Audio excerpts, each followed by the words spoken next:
Hello, everyone. I'm Joe Prince-Wright, the lead writer editor at NBC Sports' ProSoccerTalk at NBCSports.com. Delighted to be joining you for this watch-along today between Tottenham Hotspur and Chelsea. Teams are out. Kickoff is fast approaching. If you're new to these watch-along events, throughout lockdowns across the world, we've just tried to keep everyone together, watch the games. You can ask me questions, have a beer, get some snacks on the go. And wherever you're watching in the world, I hope you're doing okay. And this is a great way to get together, watch the great Premier League action. Two big teams coming up today in this London derby. So, yeah, basically I'm here for anything you need. Ask me questions about football, these two teams, life in general, you know, the meaning of life, whatever you want. I'm here to help you out. And, yeah, teams are out. Let's get to the team news now. And it's going to be really interesting, this one, of course. Tottenham on 33 points, languishing a bit further down the Premier League table. And Chelsea also on 33 points. You know, Frank Lampard's been fired. Thomas Tuchel's come in. Done pretty well so far. 2 clean sheets, 4 points on the board.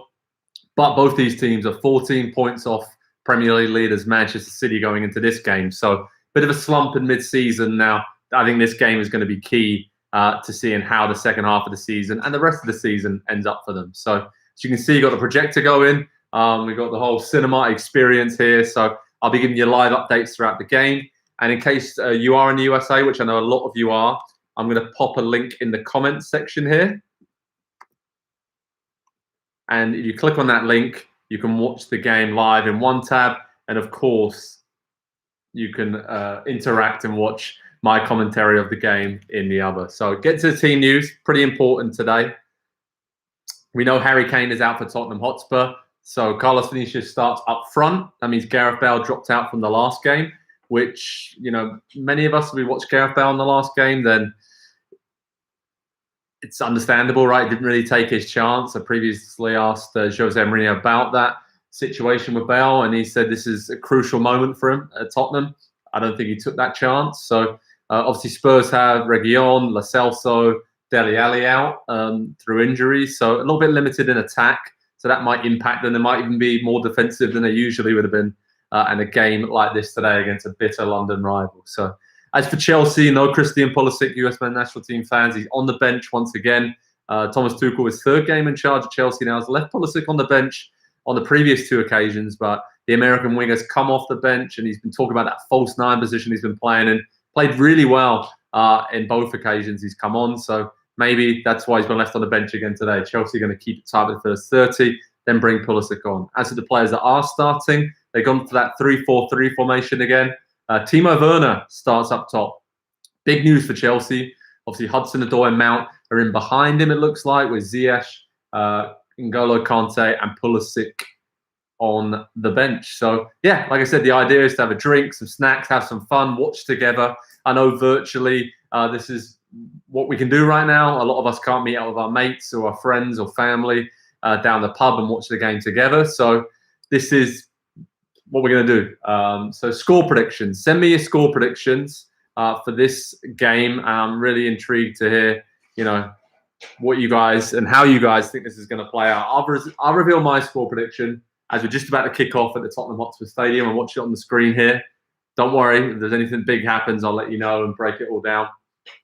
But I'm going to go 2-1 Chelsea. I think seeing these lineups, I just think that Chelsea have just a little bit extra in attack for Tottenham. And we're underway, by the way. Tottenham-Chelsea just kicked off. Massive London derby. Big chance of Werner to start with.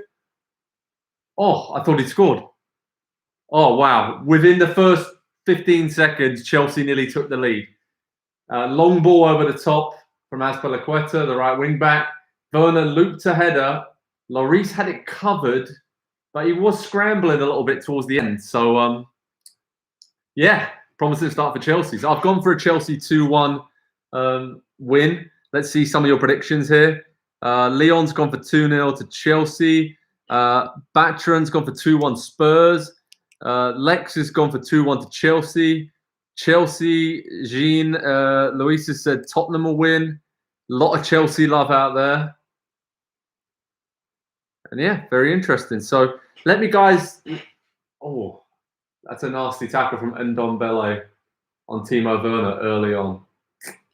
Yeah, setting the tone early and Don Bella. So let me know where you guys are watching from, be it in the US or anywhere else across the world. Always intrigued to see exactly where you're watching from. I'm over here in England, in the south of England. So yeah, it's predictably windy and rainy and pretty miserable over here. But let me know where you're watching from. I'd love to hear where you're sat watching this watch along. And thanks for joining me. Cheers to all of you out there. Hope you're having a great Thursday, wherever you are.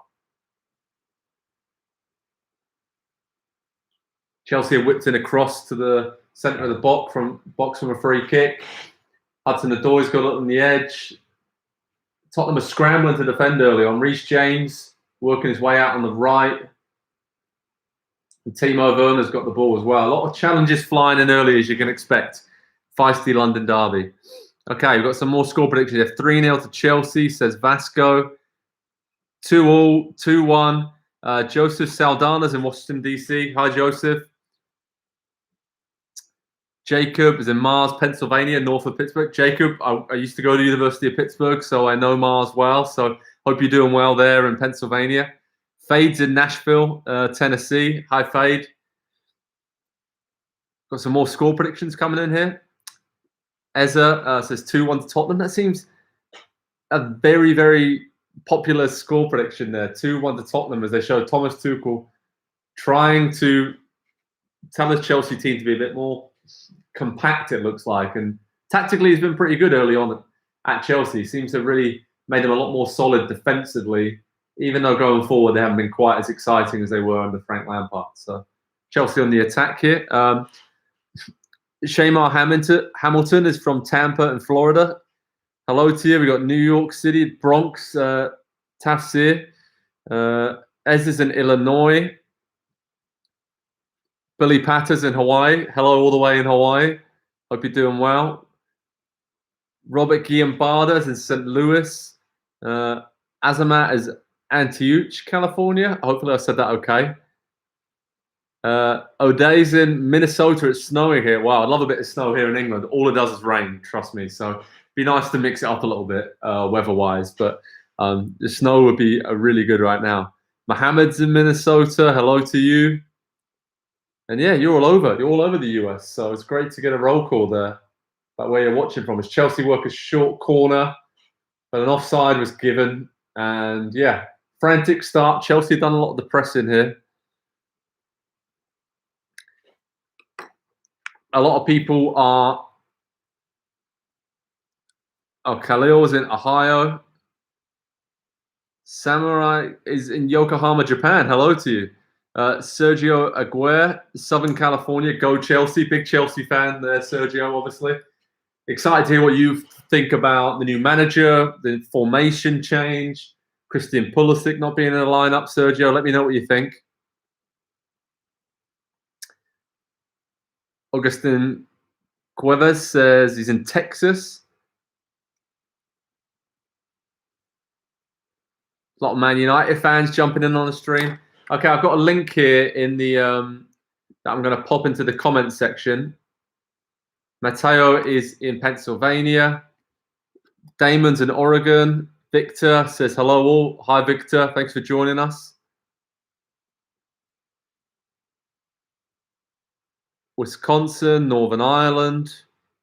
There's some Man United fans in there. I think Man United fans are probably getting in the comments after their big win this week, 9-0 against Southampton. So, yeah, I'm sure they'll be full of it in the comments. So feel free to chat amongst yourselves as well. But send me your questions. Be happy to answer anything you got on this game. Chelsea-Tottenham, of course. You can watch along with the link I just put in the comments there. And just, send anything you want. Daniel McMullen says in Tennessee, go Blues. Another big Chelsea fan, of course. Raymond Agbo says, hello, Joe. Hi, Raymond. Thanks for joining us. A lot of snow in Iowa as well, apparently. Wow. A lot of snow across the US where you guys are watching from mostly. So, and Raymond thinks Chelsea will win. And Raymond, to be honest with you, the way they started this game, I'm not going to disagree with you, mate. Absolutely all over Tottenham early doors. And a really good show of intent, I think, from Chelsea here. The way they're going to try and dictate the tempo of this game. But we do know Tottenham have been very dangerous. I was at the North London derby at Tottenham earlier this season, and also the win against Man City, where they soaked up a lot of pressure, and then Kane and Son, obviously on the counter, really hit them hard. But no Harry Kane tonight, so I do think that swings the pendulum in Chelsea's favour. So Mateo Kovacic is surging forward here. Ball out wide to Reece James, but Ben Davies sliding in, conceded another corner, I believe. So yet another corner for Chelsea early on. Chelsea are all over it. Marcel, one question. What's the question, Marcel? Sergio Aguero says, Pulisic should be starting. I don't know why he isn't. Why do I think? You know what? I actually asked Thomas Tuchel after his first game in charge, as the corner comes in and it's found Alonso at the back post. Tottenham block, and here we go. A bit of a counter-attacking situation here on the break for Spurs. Okay. Son's off. Vinicius just delayed the pass slightly, and Son was racing clear down the left. Couldn't get the ball out of his feet, and Chelsea eventually have cleared. But that's the game plan there from Tottenham, right? Sit back deep and try and hit Chelsea on the counter. But going back to Pulisic, I spoke to Thomas Tuchel. I'm going to pronounce that correctly. There's different ways you can pronounce it, but Thomas Tuchel is what we're going with. Asked him about Pulisic, and because he worked with him so closely at Borussia Dortmund, he said he trusts him, and he's really happy with him as an impact player off the bench right now. There's some suggestions that he could be carrying a knock a little bit. But yeah, he came on against Burnley at the weekend, played really well in the second half. And I think that Tuchel's kind of using this first few weeks to learn more about the players that Chelsea doesn't know about. And he knows all about Pulisic. He gave him his debut at Borussia Dortmund, worked with him for a very long time in Germany. They're close friends. You can already see they're laughing and chatting on the sidelines. And Pulisic's come out and said he's really enjoying this change of formation to play in a bit more of a false nine situation, just behind the central striker in that kind of, fluid, free up front centrally. I don't know what you think about that, Sergio, or any other US men's national team fans, because I still think Pulisic's best position is as an all-out winger on the left in particular. But, I think he's going to have to maybe play a bit centrally under Tuchel at Chelsea. So thanks for your question. That was a really good one. Ben Davies, a lot of love for Ben Davies out there on the wings. Going to have his hands full today, I think, with Hudson-Odoi drifting out there. And Mason Mount as well seem to be doubling up in that area. A lot of love for Spurs. Batran says, do I think Bale could still play as a defensive back? I said this the other day to somebody, and I don't know, I kind of got shut down a little bit. So I'm glad you said that, Batran. I do think so. I think he's got enough quality on the ball. Obviously, we all see that. But I think physically, he just has lost something. There's not the sharpness isn't quite right there. And with Reguilon out injured, I would maybe have a go at playing him at left wing back or left back. I grew up in Southampton around the same time as Gareth Bale was breaking through. I watched him when he came through at Saints. He was always a left back. He was left back in his early days at Tottenham. It was only, kind of when they had a left back already, they pushed him a bit further forward, and then he made his entire career from playing as a more attacking winger or even a forward at times. But yeah, I'd give it a go. Why not? I mean, maybe, especially in this deep block that Mourinho likes to play defensively. Physically, it wouldn't be as demanding. He wouldn't be doing a lot of tracking back. He wouldn't have a lot of ground behind him that he needs to cover. So why not? Chelsea again, though, on the attack. Marcus Alonso drops it off. Hudson-Odoi, Reece James. Back to Hudson-Odoi. You curled it towards the back post. Took a slight deflection. And it's another Chelsea corner. So all Chelsea early on. Let's get to some of your questions here. A lot of good questions coming in. Thank you. Okay. Sajai says, are Man United going to win the league or not? I think City are bound to implode. Ooh. All right, there's a question to everyone. Who's going to win the Premier League this year? You open up a can of worms there, I think. Good one, though. Good question. I think Man City are going to win it. I think Man United showed their attacking prowess, of course, in that lopsided win against Southampton. But I do believe another chance for Chelsea, but it's come and gone. Long ball over the goal from Jorginho, and Lloris watches it out for a goal kick. But going back to the title race, I do think that Man United still just have a few too many mistakes in them. I think Man City now defensively are just so good, and even though they're missing De Bruyne, Aguero, they're finding ways to get it done, aren't they? They're just finding ways of it's imperious. It's just ominous the way they're top of the table now. Won 9 on the spin in the Premier League. I believe it's 13 in a row in all competitions, which is just incredible. And they haven't even got a lot of their best players, and they haven't even hit top gear yet, Man City. So I think City are going to win it, but let me know who you guys think will win the Premier League this season. We'll get back to that, Sujai. Let's go Spurs. Will Messi join Manchester City? Yeah, I spoke about this last time when we had a watch along. I think he will join them in the summer. This is my prediction, by the way. I think we'll join them in the summer and then go to New York City and MLS with the connection with New York City and Manchester City and the City Football Group. I think he'll have a couple of years in Man City and then head to New York City for a few years. It's my prediction. Just saying, but, you know. Okay, a lot more questions coming in. Wow, struggle to keep up with all these.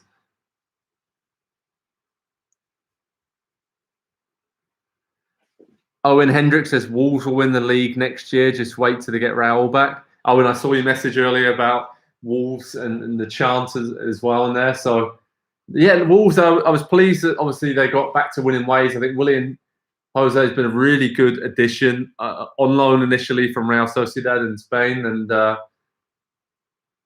Chelsea on the attack here. Another dangerous ball in. Reece James keeps it alive at the back post, clips it in, and Tottenham knock it out for another corner, another Chelsea corner. Lost count. There's at least 4 or 5 corners in the first, 13 minutes. So that tells you the story of the game so far. Apart from that one counter-attack for Tottenham, been all Chelsea. They've had all the play. But getting back to Wolves, yeah, obviously Raul Jimenez working his way back to full fitness, doing a lot of individual training. It'd be great to see him back for the end of the season. All the sounds out of Wolves is that is going to happen. But now they're that focal point in Willian Jose. I think they'll be back to their best, and they may not win the league, mate. But I think that they will be in the top 10 conversation after a tough few months with losing Jimenez and the way they lost him to injury, and not really having a backup. So, yeah, great question there. Great question on Wolves. Any other Premier League teams you want to ask me about? Not just Tottenham or Chelsea. Just let me know. Wow.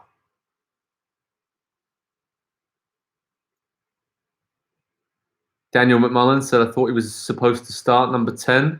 So Pulisic, yeah, I mean, it's been a lot of positive talk from Tuchel at Chelsea about him. But again, there's rumours he was nursing a bit of an injury. And like I said earlier, I think it may just be because Tuchel knows him so well. He wants to find out more about the other Chelsea players he has in attack. So a bit of a risky tactic, but Pulisic is a really good impact player. Did that a lot for Dortmund, so maybe a bit of a worry for the US men's national team that Tuchel likes to bring him off the bench. But I suppose if he comes on and scores goals and assists like he did at the weekend for Marcos Alonso's goal, then I guess he's doing his job right. So it's really interesting. Wow. A lot of comments. Khalil Face says, will Sheffield United escape relegation?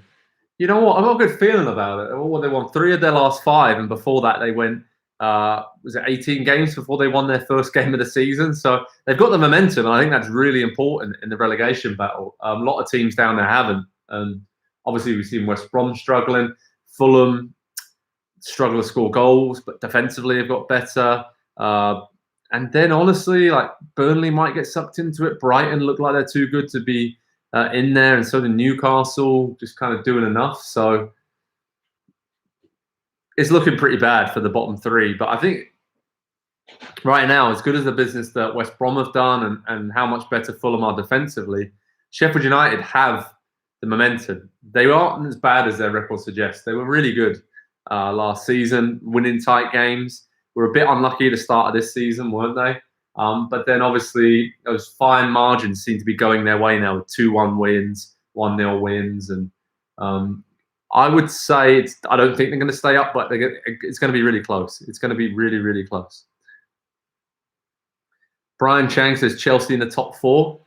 Oh, that's a tough one. I would say that if I had to pick right now. Oh man, put me on the spot here, Brian. Man City and Man United, I think, are definites for the top 4.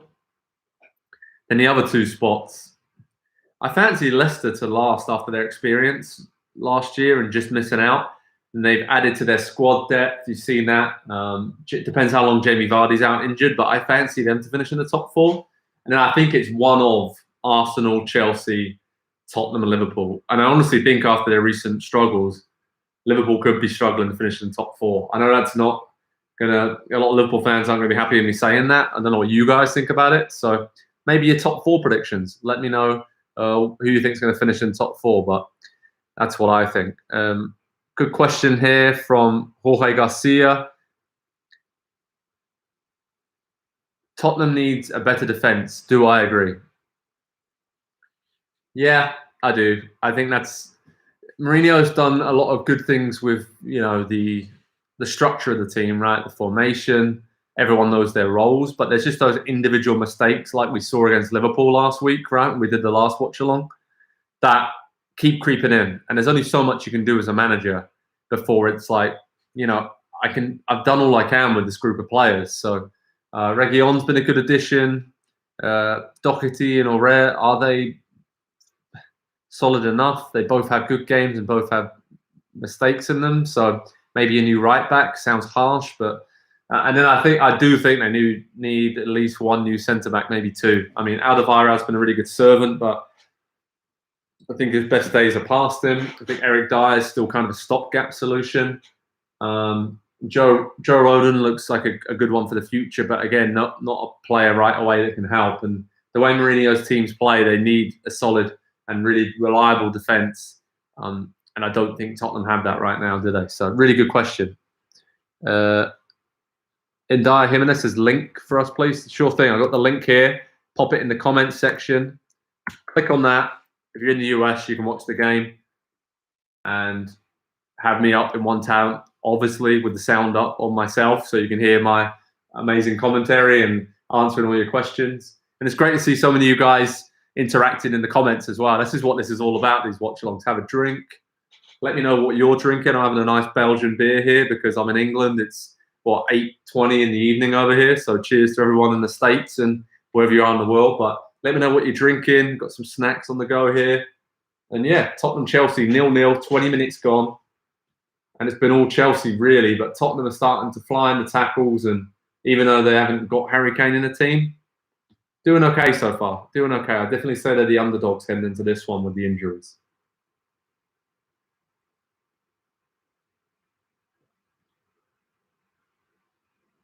With a trio here of Mason Mount, Hudson-Odoi and Reece James down the right flank really are ganging up on Ben Davis, and Højbjerg slotting over a lot, but they're looking to get in behind Son. And those 3 academy graduates there obviously know each other really well, so be interesting to see if they get some joy down that flank. But Mount's just popped up on the left now. He's got Højbjerg following them everywhere. So yeah, some interesting things that sort of ahead of this game was the mind games, right? Mourinho was back at it with Thomas Tuchel. He kind of said that, managing Chelsea's easy. I've had 2 spells there. I've won the league on both occasions, won trophies. Sarri's won trophies.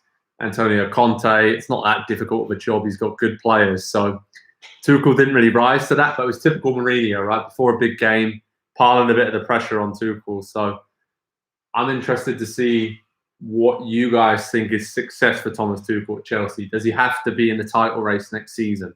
Do they have to go deep in the Champions League this season? Does he have to win a trophy? FA Cup, they're still in that. What does success look like for Chelsea long term? Let me know what you think. Let's get to some of your questions here.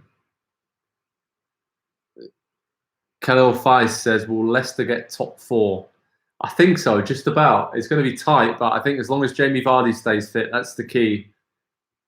They've got enough now in reserve, I think, with their squad players to make top 4. Robert Guiambarda says, Chelsea with 80% possession at this point. Not sure how Spurs will win with that stat. You know what? I agree to a certain extent, but I just don't think they really care about having the ball a lot of the time. They need more of the ball than they have.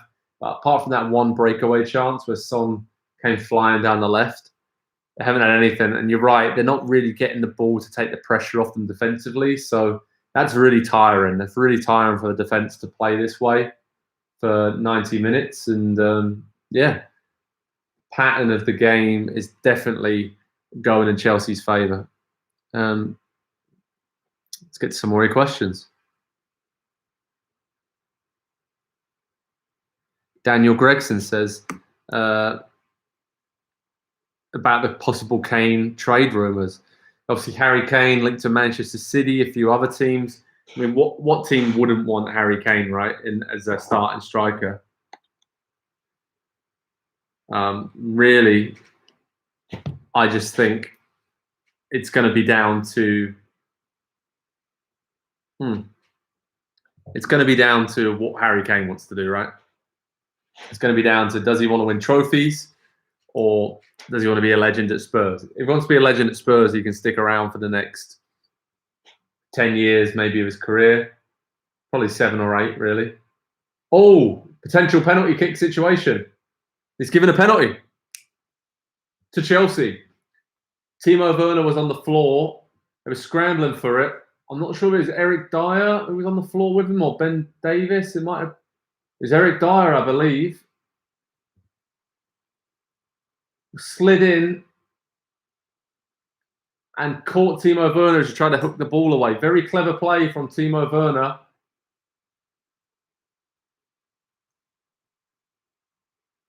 The back of his foot was clipped by Dyer.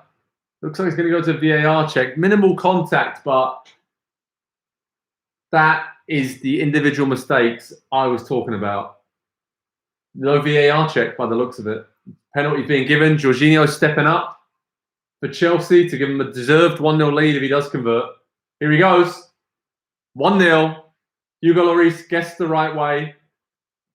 Jorginho slammed the penalty home. And Chelsea lead Tottenham 1-0. Again, sloppy defensive error from Tottenham. Jorge asked that question earlier, and that's it. Basically just proved the point there. Individual errors are costing Tottenham dear. But Chelsea 1-0 up, and no more than they deserve after the first 25 minutes of the game. So, yeah, what do you guys think about that? Let me know. Let me know what you think.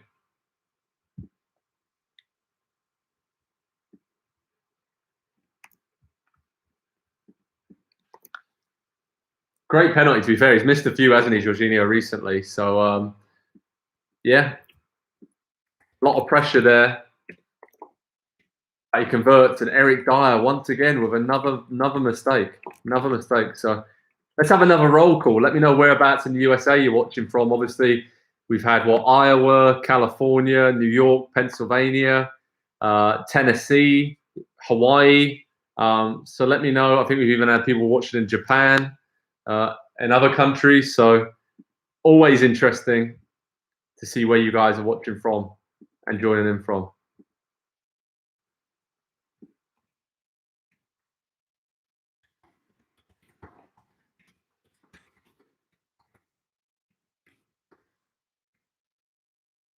Have a look where these comments are coming in through.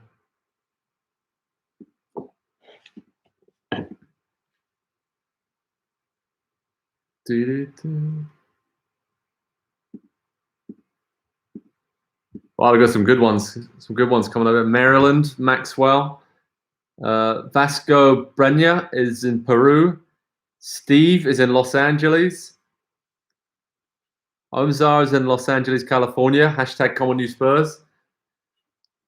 Thanks for joining us. LMSL10 is in Houston. Thanks for joining us. Ben Rochelle in Pittsburgh, Pennsylvania. My old town where I used to live and went to college in Pittsburgh. Great city, the Steel City. Thanks for joining us, Ben. Joseph Saldana, don't forget Washington, D.C. That's right, Joseph. You were the first to let us know where you're watching from earlier. Cheers to you, mate. Jorge Garcia's in Utah. We've got Speedy Boy in Texas. Wow. All over California. Sarah Endeley is in Chicago. Isaac's in Montana. Chris Gutierrez is in Pluto. Opri Tara is in Chicago. Sebi's in Maryland. We've got Georgia, Columbus, Ohio in the house. Richmond, California, Chicago. Maryland, Berlin. Hello to Germany. We've got Mexico, LA. Valentino's big on Chelsea. Let's go. Chelsea are winning. Tony Adel says Atlanta represented. Hello to you in ATL. Wow, you guys are all over. San Jose, California, Paulino. This is great. Balaya is in Zambia. Hello to you in Zambia. This is amazing. You guys are all over the place. Got Corto in LA, Cormac in Houston. This is awesome. Thanks for joining us on this watch along. As I said, idea is to grab a beer, a drink of your choice, whatever you want, some snacks, have a chat. And Tottenham just can't get out of their own half. They're passing the ball around the edge of their box. Possession stats, Chelsea are up in pass accuracy, way ahead on passes, way ahead on final third passes. Tottenham have hardly got going forward. And again, they're missing Harry Kane, right? So you understand, but be kind of surprised. Son's moved into a more central area now. Don't know if they've gone too up front with Vinicius or maybe he's gone out to the left, but clearly Mourinho needs to try something different to get them going in attack. Oh, nasty challenge there. Alonso swiping in on Ndombele. Sergio Rare causing him problems down the flank. But here's Son, more central area, running back towards his own goal though. Just no help. There's no help for him. Get Gareth Bale on. I mean, come on. Brendan Callahan's in Nashville. Let's go. Hello to you in Nashville.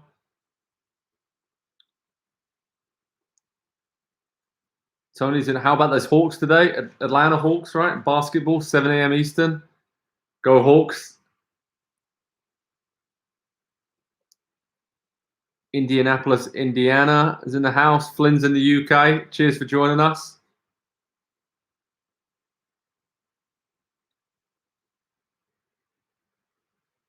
Yeah, let's have a look at some of these questions. Okay, Sergio Aguirre says a deep Champions League run this year and a top 4 is the goal for Chelsea. Top 4 is looking pretty decent, to be fair, because I didn't think that Lampard did an awful lot wrong, but clearly there were the same defensive errors that kept happening.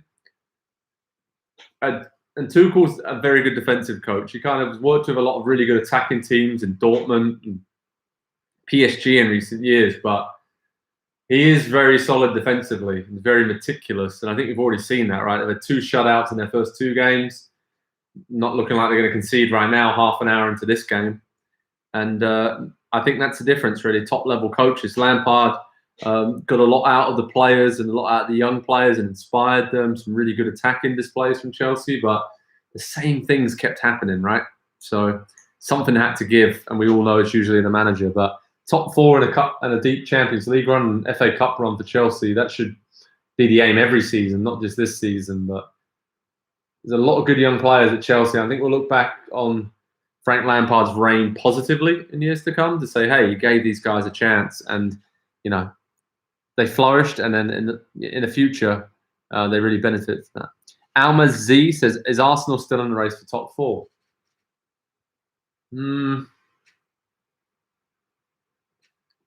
It's going to be a big ask there, Almaz. They're in good form. They're in really good form. I think they're obviously really unlucky against Wolves with the 2 red cards and David Luiz's. If he didn't make that tackle right on half time, You know, he tried not to, but they were caught out defensively, weren't they? One ball through the middle, so that changes the whole game. They played really well and should have been 2 or 3-0 up before that. Was Saka hit the post and had a couple other chances, goals ruled out for tight offside decisions. So Arsenal, they've got their mojo back. I think they'll be up there. I think right in the top 6 probably for this season. I think they're giving themselves too much to do with that terrible run they had. But I could see them winning the Europa League or something like that, you know, maybe to get in the Champions League. Could definitely see them doing that. A lot of love for Timo Werner in the comments. Speedy Boy asking, where do I live? I live in England. So I live in the south of England. Obviously, my role of NBC Sports, you follow me on Twitter at JPW_NBC Sports. You usually see me traveling around to stadiums and interviewing players and managers. So yeah, that's what I do over here, and I absolutely love it and love the game. But I spend a lot of time in the USA as well. So Pittsburgh, New York, Buffalo, all over really the Northeast. I live there a lot and get to travel. I'm really lucky to do that. So I kind of got both sides of the pond covered.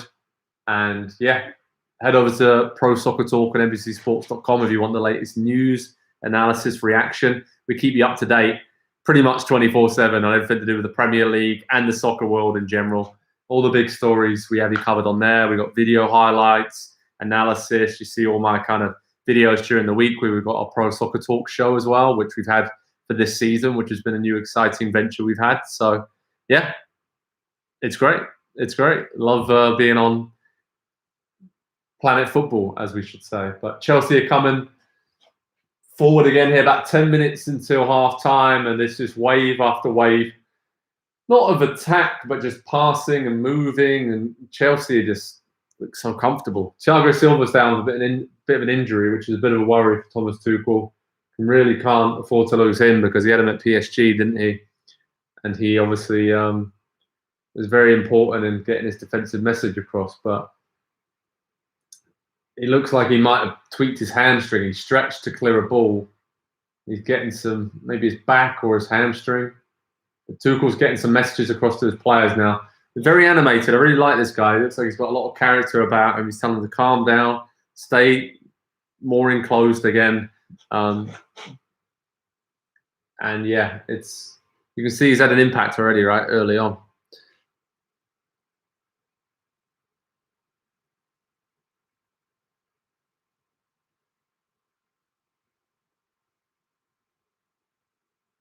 Okay, 03 says, my top 4 is Liverpool, Leicester, United, and City. City in first.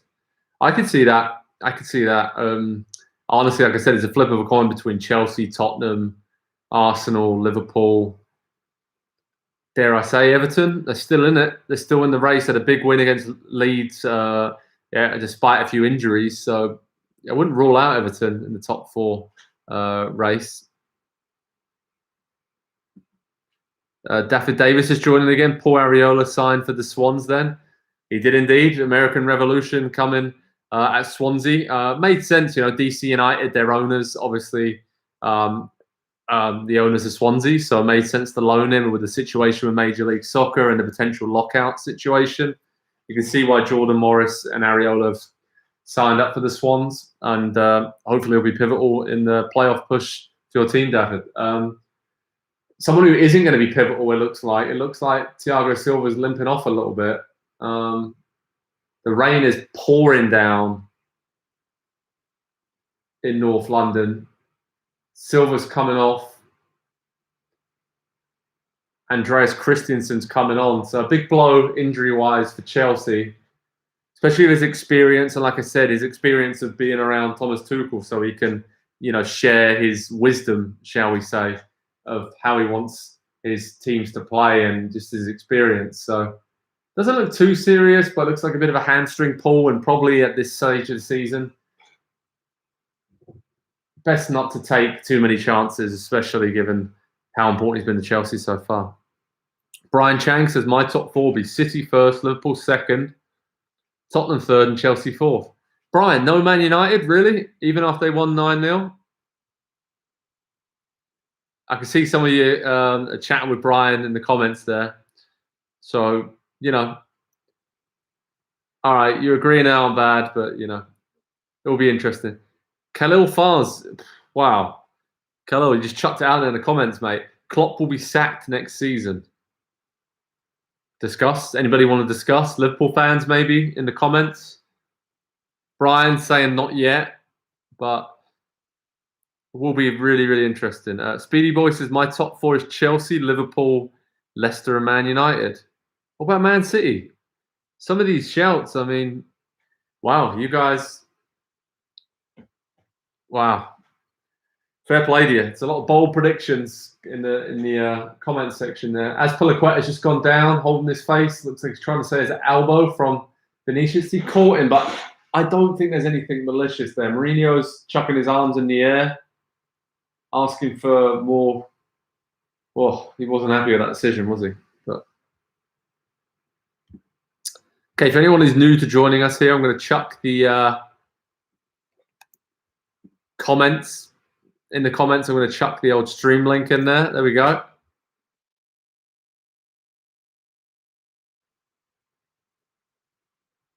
City's winning the league. Most people says that. A lot of Man City fans, Paul and Brian, are getting together there as Man City fans, saying that they do not want to be in a title race with Man United and don't think they'll be up there. Wow. Got a question coming in. Do I think Fulham can stay up? Oh, full America contingent. Much better in recent months. I went to Craven Cottage, when was it? December, when there were 2,000 fans there as well, when the situation here in the UK was a lot better. It seems like a long time ago now, trust me, living over here. And defensively, they were really good. I mean, since the start of December, they got things sorted. The 3-4-3 formation, Anthony Robinson running down the left flank and doing a lot of damage in the final third, but there's no cutting edge. I mean, they've obviously signed Josh Maja in the January window, looking for Mitrovic to get goals, but I just don't think Fulham have enough going forward, I'm afraid, mate. I think they're going to go down, but I think they go down fighting. I think they're going to grind out a lot of draws and see how we go. David Shaw says, live in Germany, any chance to see it online? So anyone else is in Germany? I think there's someone else in Berlin earlier in the comments. Maybe you can help out David. David, in the US, we have that link there that you can use. But if not, you can rely on my commentary here. And just to let you know, 7 minutes before half-time, Chelsea have beaten Tottenham 1-0. Timo Werner won the penalty kick from Eric Dyer. Clever bit of play, I'd class it as. He kind of got his foot to the ball, could see Dyer was about to slide in out the corner of his eye and made sure he got the contact. And then Jorginho slotted home the penalty kick, even though Lloris guessed the right way. Hudson-Odoi whipped in a cross, Dyer cleared at the near post. And the same theme throughout the first half, hasn't it? Just all Chelsea. Looks so dangerous. And Tuchel's got his tactics spot on. And Mourinho, his boys are hanging on for dear life at the moment. Got a couple of questions here. Do I think Mourinho will have third-year syndrome with Spurs? He might not even last that long, to be honest. One of the other questions was, do I think Mourinho is going to get sacked? Cheyenne says Jose's definitely getting sacked this season. Sorry, Shivan says Jose's definitely getting sacked this season. I don't know about this season. I think they might give him to the summer, and if they don't finish in the Champions League spots again, then especially with some of the players they brought in, I don't know. It's like, Chelsea just gone close from the corner. Thomas Tuchel is not happy with the finishing there, but again,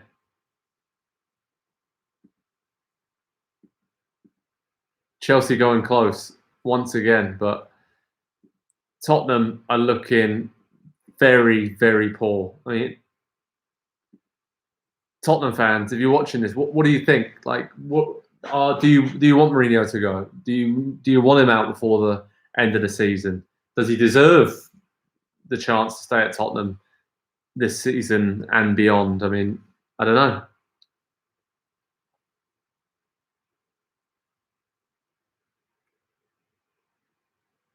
Spurs aren't playing good at the back. That's what Shivan says. Some people saying, I want Mourinho to go back to Chelsea. Bale is done. Yeah, that's fair enough. Ofri says, where do I think Leeds will place? right around 9th or 10th. There'll be a few teams there. I think Villa, Leeds, Southampton, even after their big defeat. They'll all be kind of mid-table and just steady, solid. Maybe Crystal Palace as well. I think they'll all be within a few points of each other. Really good season back in the Premier League for Leeds. Oh, first big chance for Tottenham. Sergio Aurier got up to meet across from the right and nodded it just wide. Mourinho's clapping in appreciation. Closest Tottenham have come so far to scoring a goal. What, 3 minutes before half time? So it's taken them that long to get going. It's really interesting. Sivan says Leeds are so exciting to watch. Yeah, I agree with that. I mean, Leeds have been really good addition to the Premier League. If they can finish around 10th, 9th, whatever, build on that for next season, bring in a couple of key players, especially defensively, then they're going to be really dangerous. Really, really dangerous next season under Marcelo Bielsa. They truly are a sleeping giant of English football. Omsar9 says, Jose needs to stick around. It will take some time, but he deserves a chance to stick around. He needs to figure out who will play up front when Kane is not around. Yeah, well, the bigger question is, right, is Kane just not going to be around through injuries? Because around this time every season he seems to have an injury. Somebody suggested that it's always around the Super Bowl time. So I don't know, maybe, I'm not going to go there with that, but he has been speaking this week about how he wants to be an NFL kicker in the future. Okay, here's a question. Which Premier League player would be the best NFL kicker? Just chucking it out there, random, but just chucking it out there. But okay, so the main question is about finding their attack.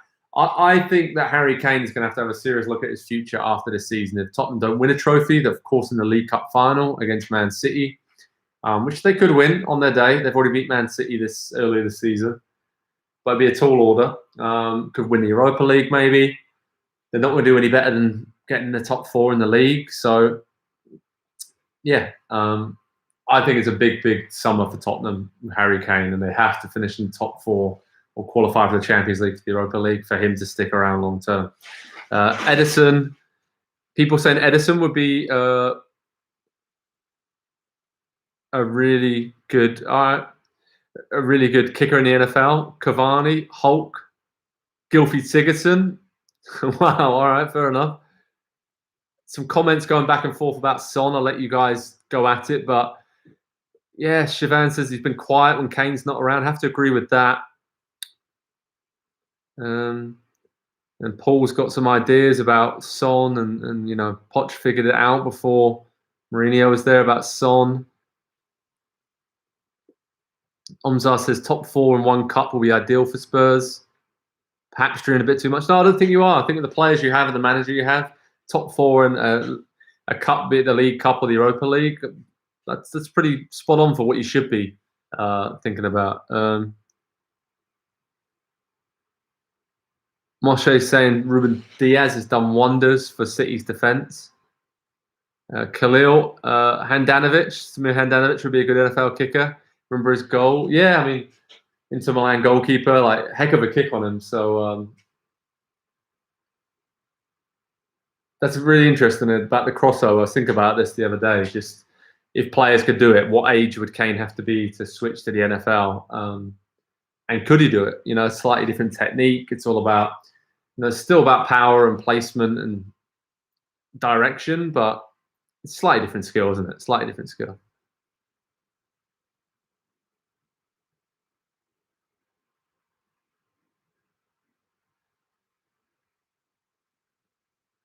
Steve Junior Max says, do I think Aguero would leave City this summer?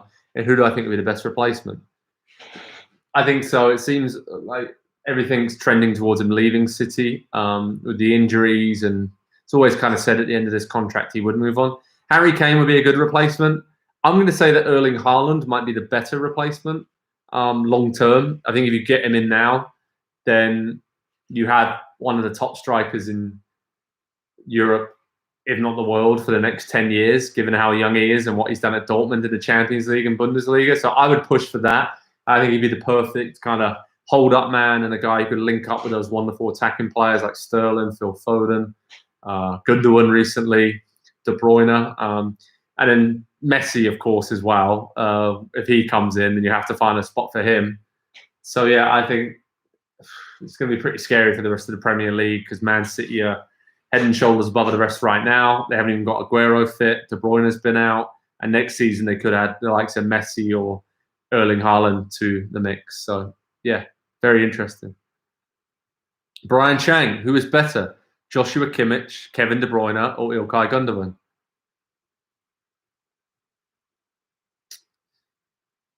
De Bruyne. They're quite different positions there, Brian. So Kimmich is better defensively. De Bruyne is the best playmaker. Gundogan's the best number 8. He can do a bit of everything. Sitting on the fence there, but overall, I'd rather have De Bruyne. Khalil Fez says, do I think Steven Gerrard should replace Klopp?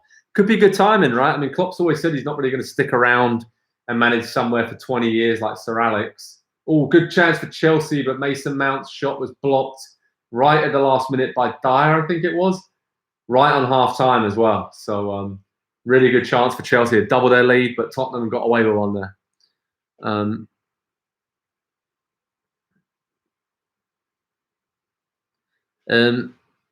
Paul Patterson, Spurs supporter, but to be honest, I wouldn't blame Harry for leaving us if he didn't accomplish anything this season, or if we didn't accomplish it. He's too big a talent to not win anything in the prime of his career. I agree with that. I feel like there's a reluctancy in your message there, Paul, because a lot of Tottenham fans obviously would love, any Tottenham fan would love to see him stay there for the rest of his career. But it's similar to the Gareth Bale situation, right? It got to a point where has he got the team around him? Has he got the defenders who are going to make all of his goals and assists worthwhile? Probably not at the moment. So I think he needs to see the plan. And Tottenham need to be in the Champions League. They weren't this season, obviously. But they need to be in the Champions League to attract that next caliber of player, don't they? They need to, if they want the top centre-backs in the world, top full-backs, they need to be in the Champions League. And if they can do that, Kane might stay. So it all really hinges on top 4, which is why games like tonight are so pivotal. So it's half-time, by the way. Just half-time whistle's just blown. Tottenham 0, Chelsea 1. That Jorginho penalty, the difference so far. Tottenham hanging in there, but Chelsea having a lot to play. Looking really energetic, a lot of good movement in the final third. David Davis says, do I think Frank Lampard would go for the Bournemouth job? Seems to be one of the favourites. Seems to be a backward step, but seeing as he's still new to management, could be a great move for him. I think so. I think that'd be a really good fit, actually. Obviously, his uncle, Harry Redknapp, lives down in the Bournemouth area, could kind of help him out a little bit. Be quite a nice, comfortable fit for Lampard. He obviously did well in the Championship with a similar budget and a similar kind of team with Derby in the past and got them in the playoffs. I think he's one of these people who always seems hungry to jump at the chance to prove himself. And it might actually be better for him to jump straight back in. And maybe he should have done this to start with and gone to a smaller Premier League team. But you couldn't really turn down the chance to manage Chelsea, could he? You really couldn't. So I think it'd be a great move for Bournemouth, would attract a different caliber of player, would attract maybe some of the younger Chelsea players to go there on loan. Yeah, I could see that happening. Either Lampard, there's some talk about John Terry, but I'm not sure if he would leave Aston Villa right now as an assistant. But yeah, it would be really interesting. So, all right, it's half time. I'm going to go and freshen up my drink. So I'm going to be gone for the next few moments. Don't worry, I will be back. So I'll let you guys chat in the comments. I'm going to leave just, the general thought predictions for the second half, score predictions. Let me know what you think. And I'll be back in a couple of minutes, guys. So get some snacks, get some drinks, chat amongst yourselves, and I'll be back very soon.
Hey everyone, hope you can hear me again.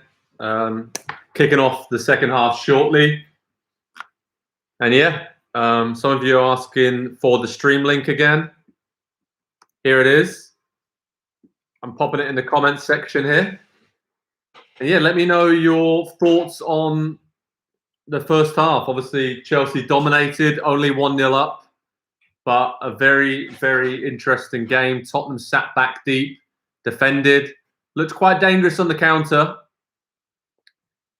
But the game is there for both teams to be won. Chelsea haven't made the most of their chances, have they? But Tottenham, are still hanging in there, but haven't been good, especially in attack without Harry Kane. So, let me know whereabouts in USA or anywhere else in the world you're watching from. I've had a couple of roll calls already, but always intrigued to see where you're watching from. And it's going to be a very good second half here. So thanks for joining me. This is great. If you're new to the Watchalong, grab a drink, some snacks, hang out.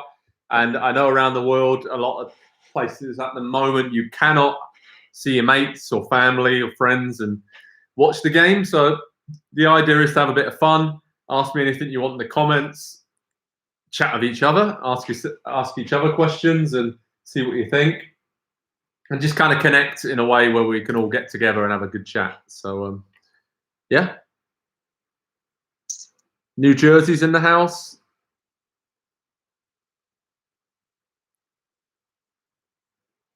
Alejandro Ortez says, what are your thoughts on Ben Davis as a new centre-back for Liverpool? Yeah, of course, big step up from the Championship, but everything seems to point towards being a really good ball-playing centre-back, which Liverpool kind of missed. There are other options there, a bit more direct, just clear the ball, get rid. But obviously they miss Van Dijk's presence, of course they do, but I think it's been understated a little bit how much they miss him linking defence with midfield and an attack. It's so it's a little bit disjointed. Of course, some big defeats against Southampton, Burnley, and then Brighton most recently, which no one really expected at the start of 2021. It's been a really tough few months for Jurgen Klopp's side, and as some of the commenters suggested, they got a real battle on their hands, haven't they, just to finish in the top 4 this season. But it should be good. We've got Peter Brakeman from Michigan, David Shaw from Frankfurt, Germany. Hello, David. Tajiri Ojada in New York. A lot of people bigging up Chelsea. Moshi Teller says, what do I think of Liverpool's front three not being able to produce many goals? Kind of what I just said there, really. I think, yes, they're not finishing chances like they were previously, but I don't think they're getting as many chances as they were previously, because even the midfield, because Van Dijk and Gomez and now Matip's been out injured, and even Fabinho moving from midfield to defence has also been injured. So having to play Henderson at centre-back and Fabinho most weeks, I think it's really taken away their sort of solid base in central midfield that a lot of those chances are created from. And it's had a massive impact. So I wouldn't say it's necessarily even the front three's fault. They're just not getting as many chances to score. And that's, of course, you see that on the score sheet where they've fired a lot of blanks recently. Okay. Dahir Shakur says Minneapolis, Minnesota, Forever Blues. Paul Patterson is joining us from Philadelphia. Hello to you in Philly, Paul. Hi to Omerch. What Belgian beer do I prefer? Almas says. Pretty much all of them, to be honest. It's one of my favourite places to visit. So I've been to Bruges and Brussels and let me think, Hasselt and all over Belgium, really. And it's brilliant. So got kind of like a blonde Belgian beer here, which is pretty strong. So, if I start slurring my speech, then, just stick with, I'm joking. It's not that strong, but it's a good Belgian beer. I love a good blonde Belgian beer. And there's certainly a lot of good ones to choose from. I like to just go to new places and try the local cuisine or drinks or delicacy, whatever you want to call it. So, David Shaw, where did I play football?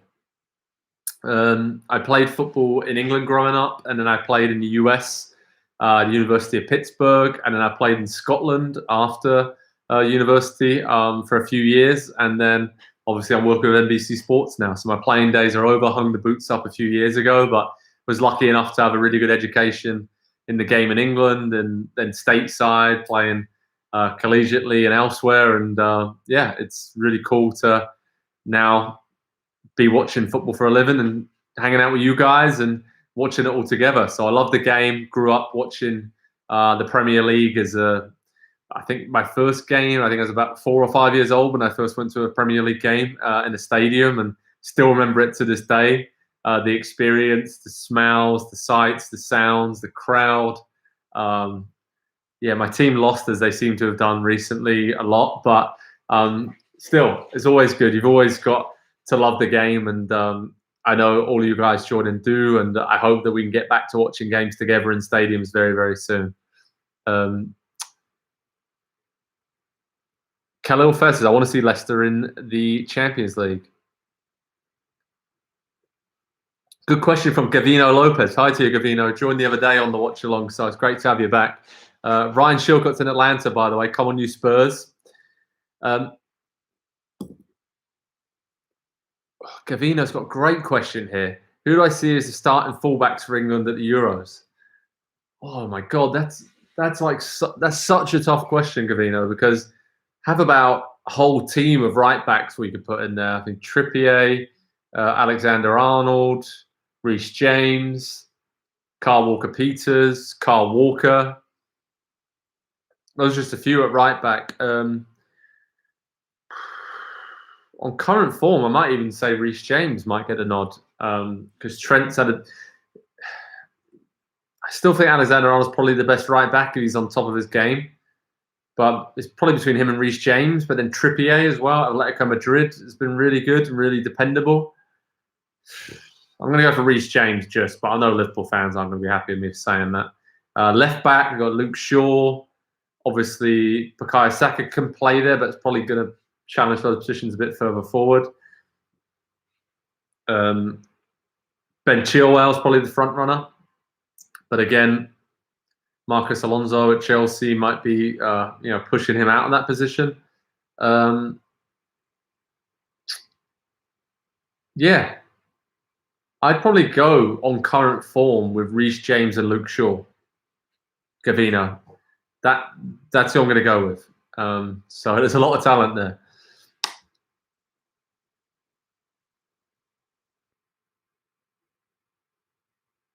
Frank Williams, what do England soccer fans really think of MLS soccer and MLS players? Frank, I think historically MLS has been a league looked down on, not just by England, but Europe and most of the world. But I think that's totally changed now. Hearing a lot of noise from contacts over here in England and agents and different clubs that MLS is increasingly one of the top places European clubs are going to find the best young talent in the world, and has to be said at an affordable price as well, which is the big thing MLS has in its favour. But I think you can see the great work that MLS academies have done. SC Dallas, Philadelphia Union, the Red Bulls, just to name a few, are producing players now who are, and Seattle Sounders as well, produce players now who are of a really good quality. And, you have to see Weston McKennie at Juve, obviously Brian Reynolds going to Roma recently, all of the players spread across the Bundesliga, even at big clubs like Bayern and Borussia Dortmund and Werder Bremen, you name it, they're there. So it's been really exciting for me as an Englishman who moved to the US as a teenager and played and was involved in the American soccer community from a very young age, to see where it was, in the early 2000s to where it is now, 20 odd years later. It's in a much healthier place. The league still has got ways to go to progress, but I think now in Europe, everyone, and England as well, everyone sees it as a really good league for the best young players and at an affordable price where they can bring them in. So Tottenham started the second half pretty well, actually, to report on the game. Son's got the ball on the right, just had a corner cleared, knocking it around a bit better.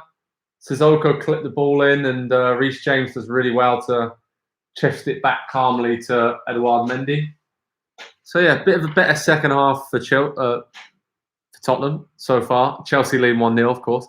Samuel Umwakolo says, "Do I think Jose has passed his prime?" Probably was a little bit ago. I think so.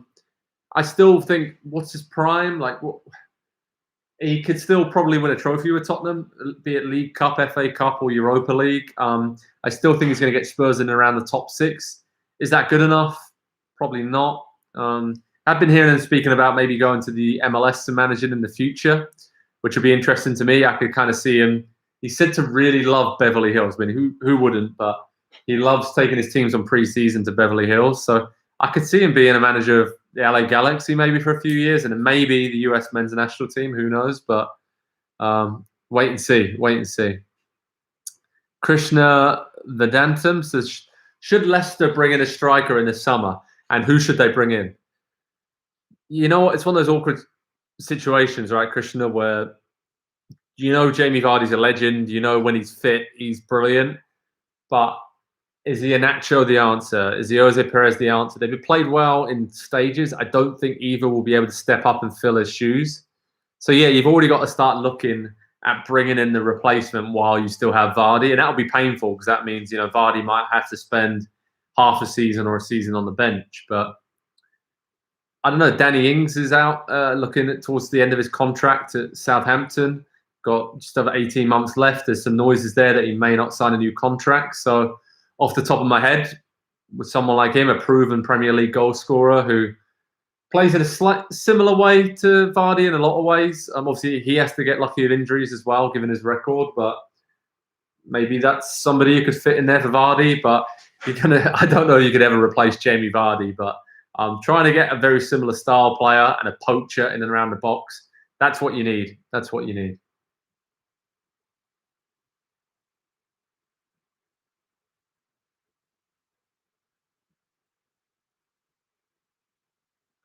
A lot of questions there about who do you think is better, Pep Guardiola or Jurgen Klopp as a manager? Discuss in the comments. Discuss. Samuli Sumanin says, no striker has yet to score under Tuchel. Same problems attacking-wise. Yeah, that's the only problem. Obviously, it was a problem for Frank as well, wasn't it? They created lots of chances. They looked at sort of chances created and final third situations last season and a half, and they were doing a lot of good things up until they got to the final third. So what is that? Is that the quality of player? Is it lacking in confidence? Don't know, because Chelsea have those days where they score 3 or 4, but there seem to be few and far between at the moment. But I think we're going to see a bit more pragmatic approach from Tuchel now. They have to sort out the defensive end of the pitch, which they look like they are doing. And they have enough players, like you said, from the attacking midfield areas, the wings, to really just get the 1 or 2 goals they need. Because as good as PSG were, and their attacking players in particular, they never struck me as a team that would go out and win 7-5-0, 6-0, whatever. Even though they had Neymar and Mbappe up top, they win a lot of games 1-0, 2-1. So it's going to be interesting to see if Chelsea can do that. They need to get lucky. And again, like Tottenham, I think they haven't got the centre backs they need. So they need to go out there and reassess the situation, shall we say, in the transfer market defensively in the summer. Graham Connolly asked, what's the score? 1-0 for Chelsea, just over 37 minutes to go. So a lot of time in the second half as the rain falls in North London. Mourinho looks on edge, as usual, as the cameras just pan to him on the sidelines. And Thomas Tuchel looks a bit upset, not too happy with this start to the first half, because Spurs come flying out of traps in the second half. A lot of high pressing. I mean, let's see how long they can do that, but they're pinning Chelsea back a little bit more in the second half. Steve has a good question. How does MLS improve its standing? How do they raise? I just think it's just better quality players throughout, be it keeping the young players and not having them go to Europe, which is still a few years away for me, Steve. It's still a place, in my mind, for the experienced players. The Zlatans, Pirlos, David Villas of this world who've come over, Henry, Rooney. Now you see obviously Higuain into Miami. It's still room for those players to come over, but they have to commit to the league. I think we see a lot of times, right, with Pirlo and Lampard. There's a reason I didn't really leave them into that, and even Gerrard as well. Some players don't really want to buy into the future of the league per se, and I think the best designated players you've seen, experienced pros who come over, they really care about the clubs. They really care about developing the game in the US and helping the younger players. So the more players you can get like that, the better. And then I think you can keep the younger players and create that environment where they don't feel like they have to go to Europe. And the head coach, Greg Berhalter, of the US men's national team, said time and time again that every player's situation is different. Yes, it's great to have players playing in the Champions League at the highest possible level, but if they think that they're playing well in MLS and they're playing to a high enough level and that's the best place for them as a person and they feel comfortable playing there, then they should stay there. And by the way, Chelsea nearly just went 2-0 up. Hudson-Odoi, some patient build-up play on the edge of the box, fizzed the shot inches wide, given them way too much time on the edge of the box, and just smashed the low shot just wide. That's a warning sign there for Tottenham. Warning sign there.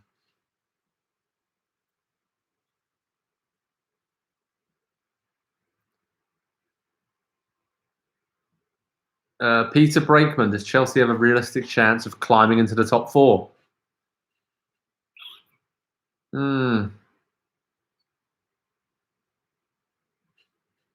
Yes, they do. It's going to be tight, but I think seeing what I've seen tonight in the last few games, if they can stay solid defensively, then they have a chance. They have a chance.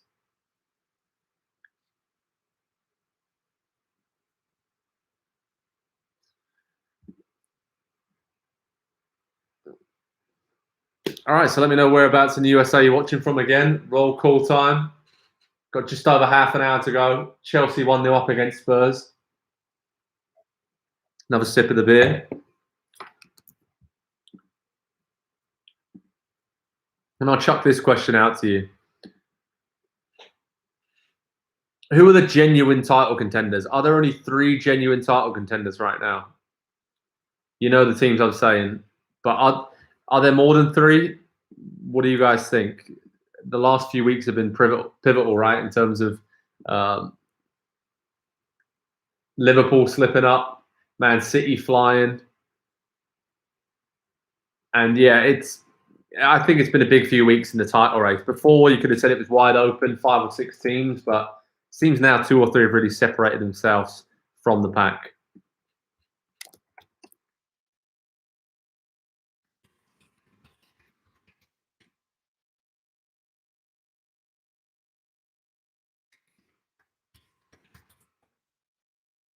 Let me know your thoughts on that, and let me know whereabouts in the USA you're watching from.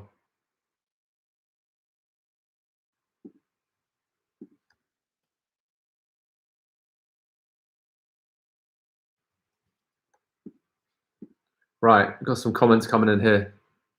City and United, Man City, just City United, City and Liverpool.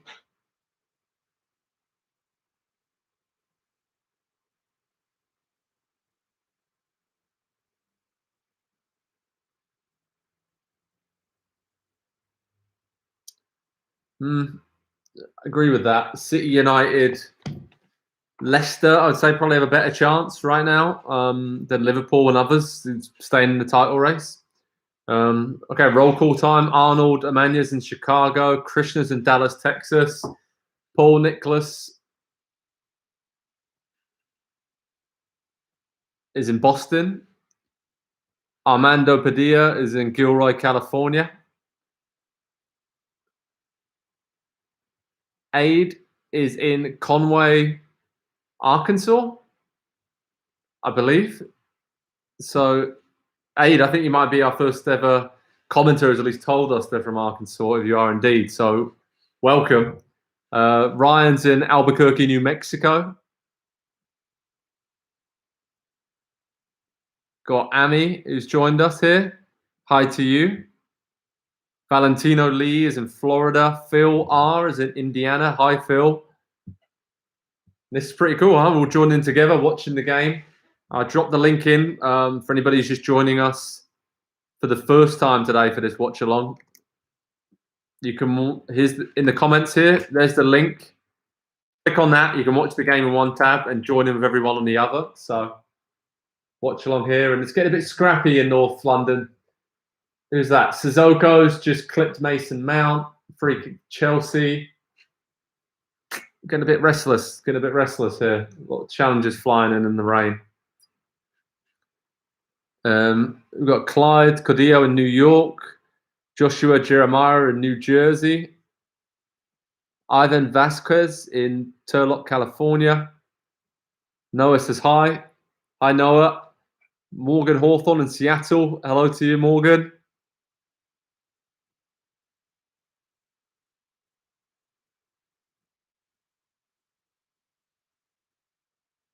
Okay, Gavino says Man City and Man United are definitely top 4 and possible champions. So you're going with those two, Gavino. And then Leicester, Liverpool, Spurs can all make up the top 4. West Ham are doing well at the moment too. They are doing well. You're right. You're right. I guess maybe that's the next question. Who's been the biggest surprise for you this season in terms of team, players, anything you want? But West Ham, Leicester, big surprise packages. Everton have done better. So have Aston Villa than I thought they would have done. So yeah, I think West Ham though, David Moyes done a great job. Defensively solid. Jesse Lingard adds some of the bit extra. And oh no, Chelsea just missed a great chance. Timo Werner played in. Toe poked it over the bar. He's trying to say it was a corner, that it came off a Tottenham player, but I think it did. I think Aurere maybe just got in the nick of time to deflect it over the bar. So Timo Werner, so unlucky. There's so many great things for Chelsea. Obviously won the penalty kick today. As I watch it on the screen here, obviously got the projector going. So we've got the full cinematic experience for this big London derby.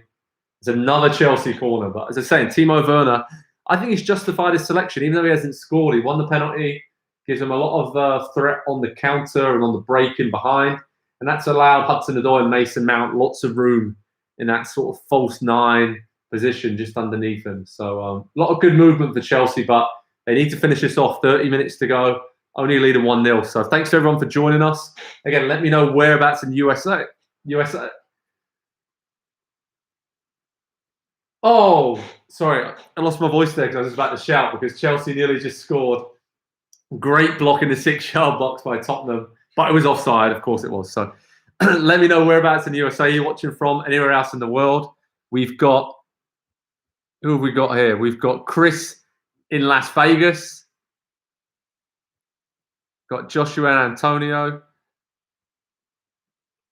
Houston, Texas is in the house. A lot of you agree with me that West Ham and Aston Villa and Everton have made real improvements this season. And yeah, Leicester City, Krishna said, are continuing to compete.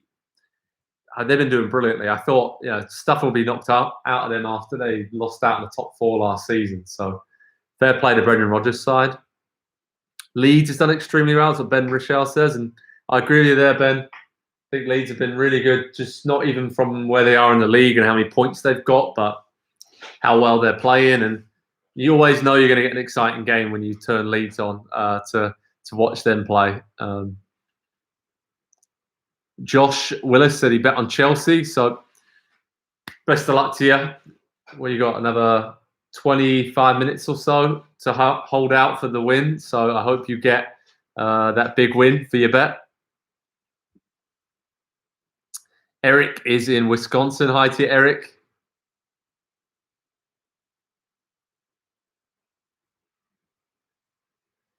Khalil says, my dream top 4, Leicester, Villa, West Ham and Leeds. Why is that, Khalil? I mean, there's not a traditional Big 6 team in there at all. So, yeah, going to be interesting. Going to be interesting to see your reasoning for that. But I'm sure a lot of people would like to see at least 1 or 2 of those, what should we say, non-big boys or non-traditional clubs getting into the top 4 again. I mean, great to see. And that would force the traditional big teams in England to up the ante, wouldn't it? And spend big in the summer again. So that'll always be good to see what kind of players they're bringing. Kevina said, I'm surprised that Sheffield United was expecting to be at the top of the table, the top half of the table, and Wolves as well. Yeah, I think I'm with you on that. I think Sheffield United did see it coming a little bit with the slump they had at the end of the season after Project Restart, but I still think they might get out of it. As I said earlier, we had a question about the relegation picture, and I think they could get out of it. 3 wins in the last 5. There's something about them. Chris Wilder's a wily old fox and has them really regimented defensively, and they just kind of know what they're doing, right? And if they get a bit of luck turned and their confidence goes through the roof like it has been in recent weeks, they're a dangerous team to play against, Sheffield United. They're finally getting those overlapping centre-backs working again. That's good to see. Really, really good to see. Wolves, like we said, Raul Jimenez, once he comes back. But in the meantime, Willian Jose seems like a very good addition. Caused a lot of problems with his forward running through the centre of Arsenal's defence the other night. Valentino Lee says, do I think Timo and Kai Havertz will do better now? Timo looks like he is. Obviously, Kai has had a few injury issues, but I think so. I think that's the whole reason Tuchel was brought in, to get the best out of those young players, like he had, Dortmund and PSG, worked closely with them, and those similar players of a similar age and attacking mentality. So yeah, I think so. Chelsea kind of went close there. I think that Marcus Alonso there found on the edge of the box, another cross into the box. A right foot swinger, I think we'll say that, from Marcus Alonso over the bar. Got his foot over the ball, but not enough as it flew over. And obviously, he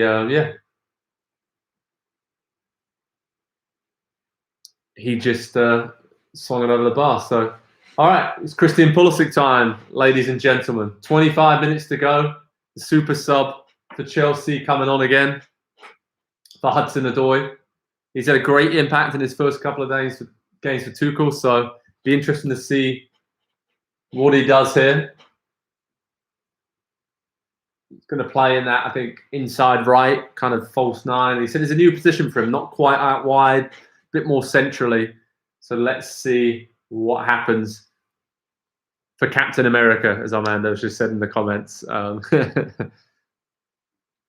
Khalil Fasters, I was disappointed with Southampton, 4 losses in a row. Yeah, and especially that 9-0 defeat as well. I thought Saints could have been slightly more defensive against Man United. They just kind of went all at it, right, for 5 or 6-0 down, still kept attacking. So you have to applaud that on one hand, but I think it was a little bit, at some point, just sit back. They have had a lot of injuries, to be fair to them, and their squad has been stretched really thin, and they haven't been able to rotate in this busy period. But at some point, I'd like to maybe see them change from their 4-2-2-2 to a 3-5-2 away from home against United. Just be a bit more pragmatic. But, teams have their certain style of play, and Ralph Hasenhüttl's done a great job. The Saints, I think, were the 5th best team in the calendar year of 2020 across the Premier League. So shows you how good they were. So Pulisic already in and amongst it, surging forward past a couple of players, played with Werner, and then, and he nearly scored. Hugo Lloris at the near post punches it away from Pulisic's feet. A great first, 60 seconds for Pulisic. Came on, created a chance, and nearly scored. But that's what you get from him in the box. And yeah, I mean, that's why Tuchel obviously trusts him, because he's already come on within a few seconds. He nearly scores and puts the game away for Chelsea. Yeah, let me know. What are your thoughts on Christian Pulisic? Chelsea fans, US men's national team fans. Is he the saviour? Is he the player who's going to win something for the US or take Chelsea to the next level? What do you think? I mean, he's not even starting at the moment, but like I said, I think Tuchel's got a few reasons for that. So yeah, let me know what you think.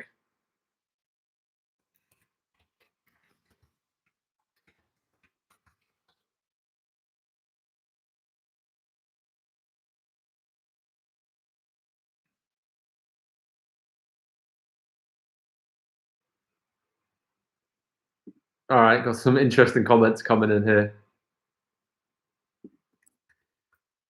Really interesting. Okay.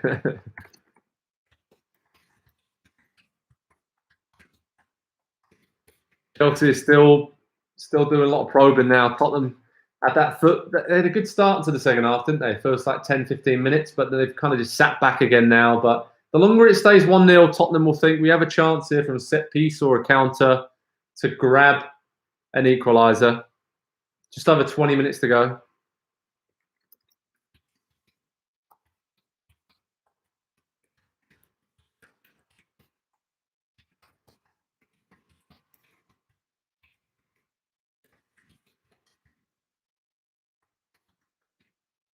Okay.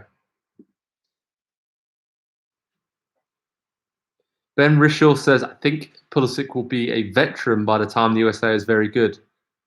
World Cup qualifying saviour, LMSL says. Paul Nicholas says, Pulisic has to prove he can play under two course 3 back. Yeah, I agree with you on that. I think he's been speaking about it in the week, and we had the quotes up at ProSoccerTalk and NBCSports.com, and he said it's different for him. It's something that, he needs to get used to. And I still think he's really good out wide, and I think that's quite a good position for him, right, Paul? If he starts centrally, but he can still drift out to the flank and then link up with the wing back. But it's going to take some time because it's still a little bit alien to him. And how does that impact the US men's national team? Do they want him out in the wing? They've got Gio Reyna as probably be the number 10 in that role. I don't know. Maybe it's not a good thing that he's playing in that position for Chelsea, but I think it will be long term. I think it gives him the best chance of being in the right areas to finish off chances, to create chances. And the one thing I always talked with Frank Lampard about with Pulisic was the timing of his runs. And Lampard worked really closely with Pulisic on that and saying he was really good at timing his runs and arriving at the right moment, as we just saw there. Nearly got on the end of it after setting up the attack, getting it wide, and then getting into the box and nearly getting on the end of it. So I think that's where his future lies. I would like to see more productivity from him. I think he's a really good player, box to box, and in that final third. But I'd like to see more goals and assists. I think throughout his career for Dortmund and Chelsea and for the US, still don't think he's scored and created as much as he possibly could have. So, yeah, a lot of good questions. Frank Williams asks, will the US have a legit shot at the final 8 in the 2022 World Cup? Got to get there first, Frank. Just saying, mate. We all know what happened in Trinidad and Tobago, but if they get there, they will be dangerous. I think it's still maybe a bit too early. I think 2026 World Cup on home soil, I think that's a really good opportunity for these young players. You're looking at Pulisic, McKennie, Adams, Sargent, Gio Reyna. In 5 years' time, they'll all be pretty much either in the prime of their career or just about to enter it. So I think 2026 World Cup is where we can judge this crop of players. But yeah, Armando says that actually. I think the young crop of US national team players are making a splash altogether. It's really interesting. It's really exciting to think of all the players that will be in a squad together when they finally get together once again for the World Cup qualifiers this summer, the Gold Cup and Nations League and CONCACAF region. A lot of big games coming up. So, yeah, I'm really excited to see how they do. Really excited. Joseph Saldana says he's part of the solution, but he's not. He's awesome, but he's not the savior. Devon says, hi, how are you? Hi, Devon. Thanks for joining us. Doing well, mate. Much better now that you're here.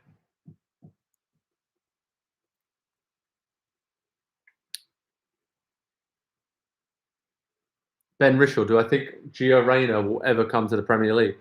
I think so. Obviously, he's got connections with the City Football Group coming up through New York City Academy. His dad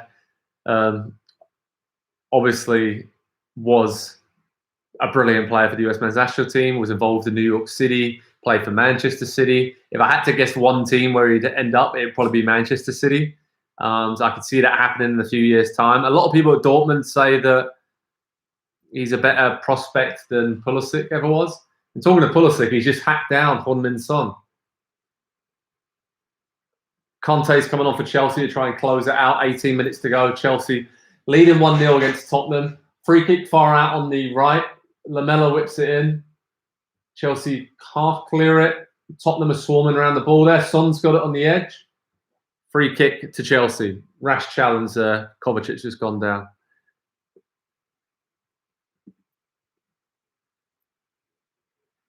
And Khalil says, you are great to watch this game with. Thanks, Khalil. It's great to watch this game with all you guys, all over the US, all over the world. That's the whole idea of the watch-along.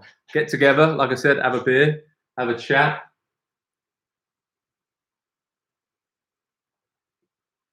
As Pulisic was taken down on the break,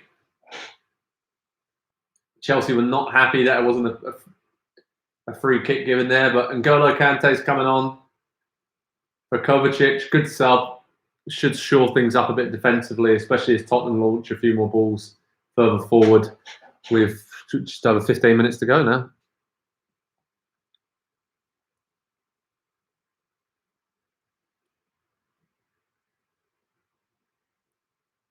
Joseph Saldana. Joe, I enjoyed the commentary and entertainment. Thank you, Joseph. Thanks for joining us from Washington, D.C. Not going to forget that, mate. Samuel Campos Suarez says, I think this is the best lineup the USA has had. I think talent-wise, when you look around Europe, I think they've broken all kinds of records this year, right? With Sergino Dest at Barca, Reina at Dortmund, Pulisic at Chelsea, McKennie at Juve, other young players coming over to Bayern and Roma. They've broken records for players being in the Champions League. And you know, we've seen Mexico in the past who've kind of dominated the CONCACAF region in recent years. They have players regularly playing in the Champions League, whether it be Chucky Lozano, Hector Herrera, and many, many others. Now the US has that kind of experience. That can only hold them in good stead on the national stage when they're playing together. So, yeah, I think it's a really bright future. And here's a question for you guys. USA and Mexico, is that relationship going to get closer in terms of the play on the pitch, how close they are? Or are the US going to be way ahead? Or, well, Pulisic was just offside there, but he's just sniffing around the penalty box and causing Tottenham all kinds of problems since he's come on. Really looks fired up for this one. But Mexico further ahead than the US. I know Jimenez has been great in recent years. Are the US going to overtake Mexico to dominate the CONCACAF region for the next 10 years? Let me know what you think.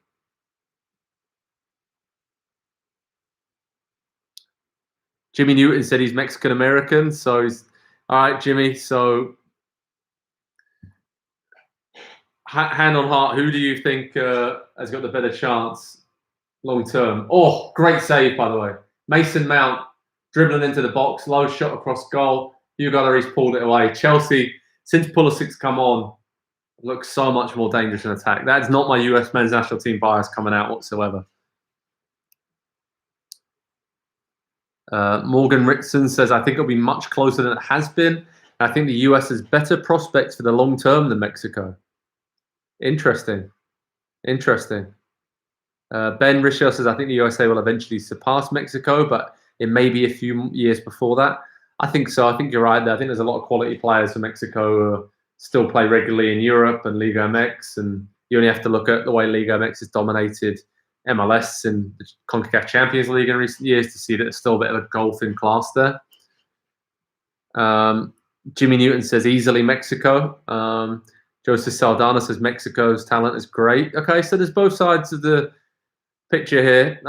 I think it's close. I think you've seen from the responses there that it's a lot closer than it has been. And I think that's great for the rivalry, right? It's always better if it's good games, tight games at the Azteca or Columbus Crew Stadium or wherever the games are going to be for the US in the future.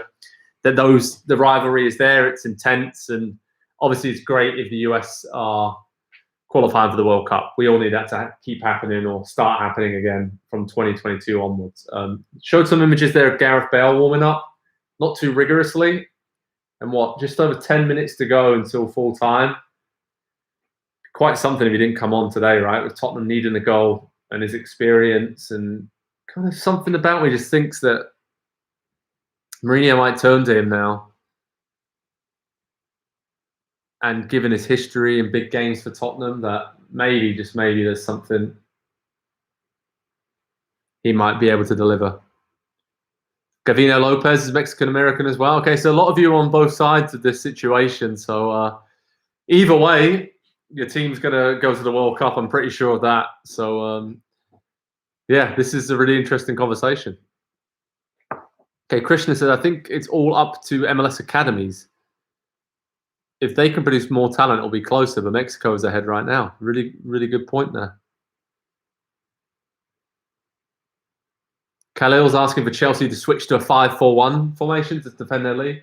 Khalil, Mourinho is not the Chelsea manager anymore. It's I'm only joking. But yeah, they brought on Conte, and they're looking for long balls over the top to Werner and Pulisic and the pace. And Werner is playing sort of on the wing, and I don't know, Pulisic's playing really centrally. He's one of those underneath strikers. So Tuchel's doing a lot of adjusting here of the tactics. It's worked pretty well so far, you have to say. It's been in different waves and stages. Chelsea have had a lot of chances, and Tottenham,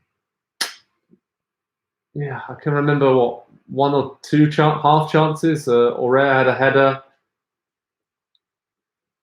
had one breakaway really, but Lamella's here cutting inside on his left foot. Is he going to hit it? He's hit it low. Oh, Edouard Mendy pushes it wide. And then Chelsea clear for a throw-in, but really good chance. Good look on goal from Lamela there. Son was right next to him, racing through. And maybe Tottenham are going to give this a go in the last 10 minutes.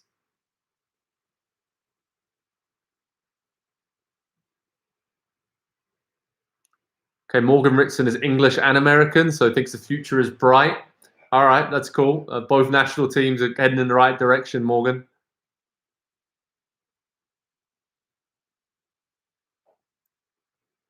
David Shaw, Frank had the same points as Jose. Will Jose get the sack? Don't think so right now. Don't think so. Pulisic just got a yellow card, by the way. So, yeah, eventful 12 minutes or so since he's been on the pitch. Okay, we got a request for a link to watch the game. So, here's a link.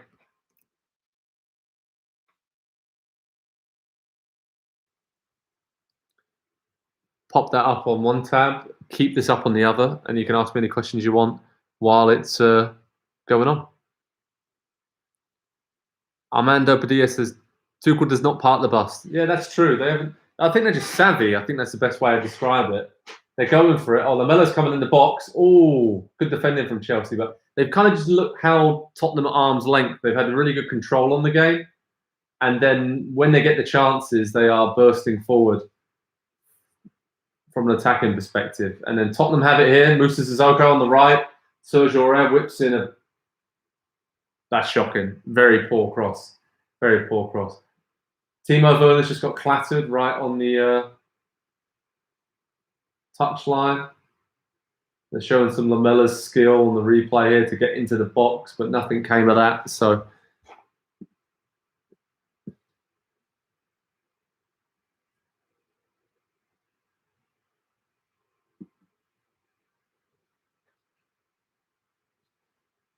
okay. Morgan Ritson, are there any MLS talents that you think could succeed in the Premier League? Vela and Martinez seems like the obvious big stars, but I'm interested to see how you think they do and who else deserves a shout.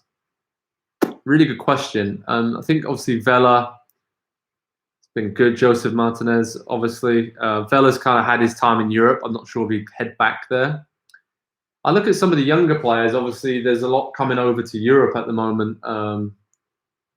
Defensively, I've always been a big fan of Walker Zimmerman, the centre back, who's at Nashville now and was in Texas and in LA before. So I think he could do a job if he came to the Premier League. I also, there's a lot of really good young attacking players that still, again, a lot of them have already kind of moved to Europe now, but have been developed in MLS. So Brendan Aronson, who's just gone to RB Salzburg. I think won't be long until we see him either at Leipzig or in the Bundesliga or elsewhere in the Premier League. So yeah, I would say a little bit of pressure there to come out with a couple of players just off the top of my head. But Joe Scally, who's just gone from New York City FC. to play in Germany. In the Bundesliga is another player I rate highly from the MLS academies. So Jordan Morris, of course, has just gone to Swansea City. Just seeing Krishna's put that name in there. Paul Areola's just gone to Swansea City. Daryl Dike is another really good player, rookie, had a great rookie season at Orlando, and has now gone to Barnsley in the Championship on loan. So those are a couple players there. Morgan, I hope, feel free to give Morgan your suggestions. Anybody else who watches MLS closely, in the comments about any other players that he can, get his MLS jerseys for. But yeah, some really good academy players that have already made those moves across. And Mark McKenzie is another one at Genk who's just come across from the Philadelphia Union. So in short, FC Dallas, Philadelphia Union, and the Red Bulls are the kind of teams you want to watch if you want to see the next big thing in American soccer. That's what I'd say. Kevin Wilkes says, hey, Joe. Hi, Kevin. How many players do I think Manchester United need to sign to make them legitimate title contenders? And who would you sign and why? I feel like I've just been handed the keys to the transfer kitty at Man United. I'm now head of recruitment. This is great, Kevin. I still think they are one centre-back and one truly top central midfielder, holding midfielder away. I think attacking-wise, they've got all the talents they need. Cavani's not going to go on forever, but I think they can develop Rashford and others into, Martial into that central striker, the poacher they need. But I would still go with Haaland. So I'm going to go with Haaland, Erling Haaland up top, if they can get that done. And I think Solskjaer's trying to do that and trying to beat Man City to that signing, given his connections, Norwegian connection, and all the rest of it. Erling Haaland up top. Dare I say, not maybe Weston McKennie, but someone like that in midfield, a dynamic box-to-box midfielder would be really good. Someone who can control the tempo of the game in midfield. And if they can't get Erling Haaland, by the way, Harry Kane would be another great striker up there centrally with Rashford and Martial and Greenwood and Fernandes working off him. That'd be great. And it's centre-back, usual suspects really, Koulibaly, Upamecano, seems like he might go to Bayern. Maybe a stopgap with Sergio Ramos, but I think through the spine of the team there, they just need those 2 or 3 top quality additions. I think they've got a lot of quality throughout the team, but to get to that next level, to be title contenders, to be up there with Man City, and make waves in the Champions League, those are the few players I would try and go out and sign if I was Manchester United.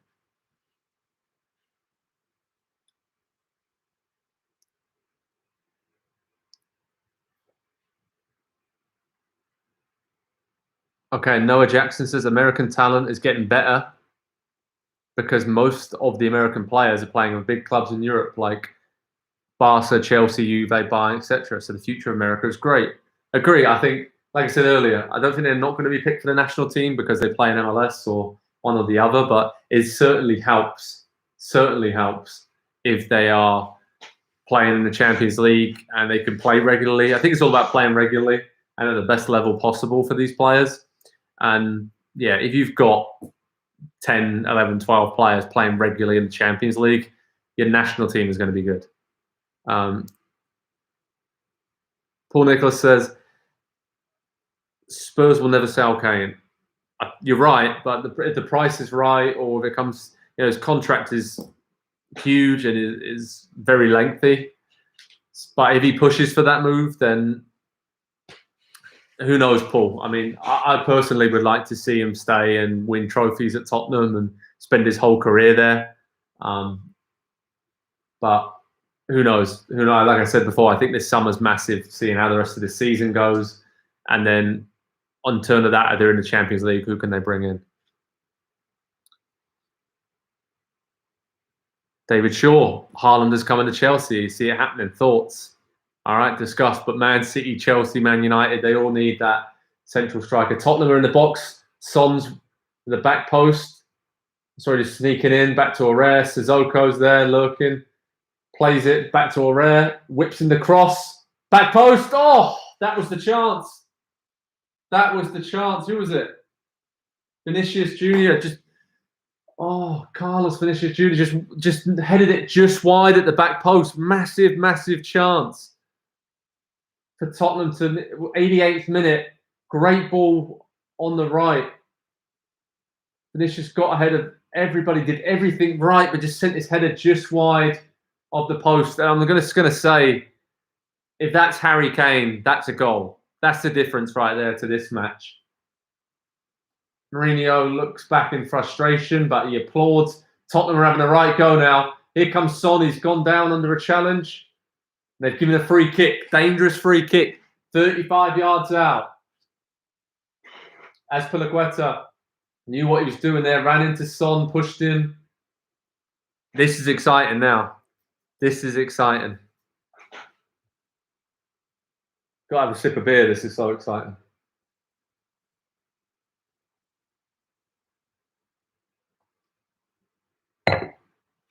Okay. Here we go.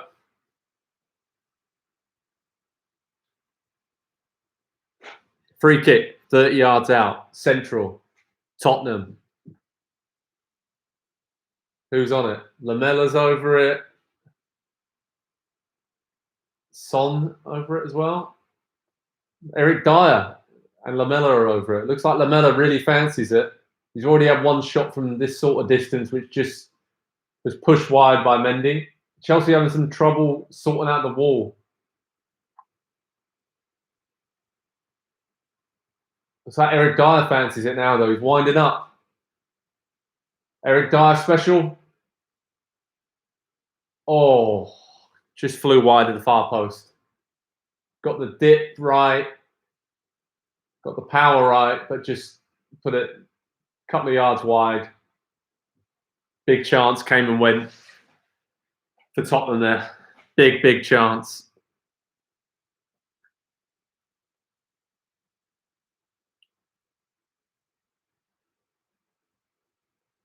So, yeah. Final thoughts. What do you guys think? I mean, player ratings. I mean, we'll have all the analysis and reaction on ProSoccerTalk and NBCSports.com, all the news from the managers, what they're saying after the game. But who's been your man of the match? Anybody stuck out for you guys? I'll say who I think in a minute, but man of the match, anybody who's dominated. It's been a really tight game. Been some good individual performances, I think, from Chelsea in particular. But fair play to Tottenham. They've hung in there without Harry Kane. Had some chances to nick an equaliser late on, but it looks like they're going to come up short. Werner, pull a sick. All right, fair enough.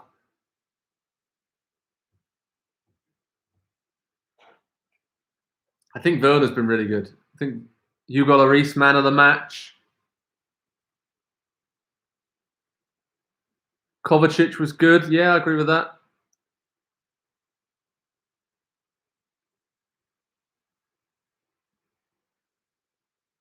I'm probably going to go on Mason Mount, Kovacic. You